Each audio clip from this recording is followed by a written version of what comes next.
Welcome to another production of Source Selection Soundbites.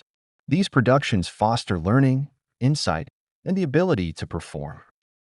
Today's topic is an overview of the award term purchasing strategy. Today we will discuss traditional purchasing strategies, award term commercial adjacent purchasing strategies, and advantages and disadvantages of award term contracts.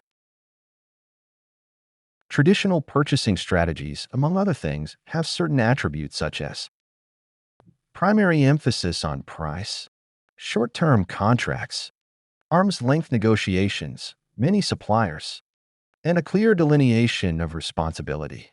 These strategies work well most of the time when long-term relationships are not needed for efficient performance. When longer-term relationships are needed, the agency usually compensates for this idiosyncrasy by holding a competition to retain the same vendor to continue performance on its contract, or it authorizes a sole source logical follow-on to continue the work in technology or other programs in accordance with FAR 6.302-1. In principle, in 1994, the government embarked on the journey to largely convert to commercial buying versus government-specific, non-commercial buying practices. The award term incentive is one of the more novel developments coming out of that movement, which, according to Vern Edwards, was first used in 1997. It is modeled after the award fee incentive described in Federal Acquisition Regulation, Subpart 16.405-2.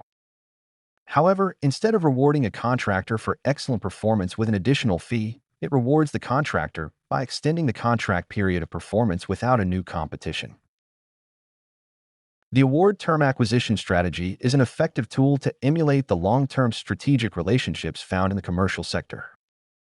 However, instead of options, the long-term strategic method of purchasing provides for an award term incentive that effectively extends the contract in the same way an option does, but its implementation is based on different parameters. An option exercise only requires satisfactory performance, but an award term is awarded because the vendor has demonstrated excellent performance, i.e., exceeding satisfactory over the time period evaluated. According to NASA, award term incentives are best suited for acquisitions where a longer-term relationship, i.e., more than 5 years, between the government and a contractor would provide significant benefits to both. It's also likely better to implement this kind of relationship when the activity is close to the organization's core competence and when the government knows it will buy the product or service far into the future. Some of the benefits include 1.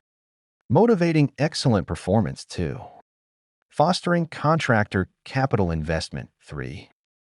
Increase the desirability of the award. And 4. It is likely to increase competition. There are some potential disadvantages to the award term contracting construct.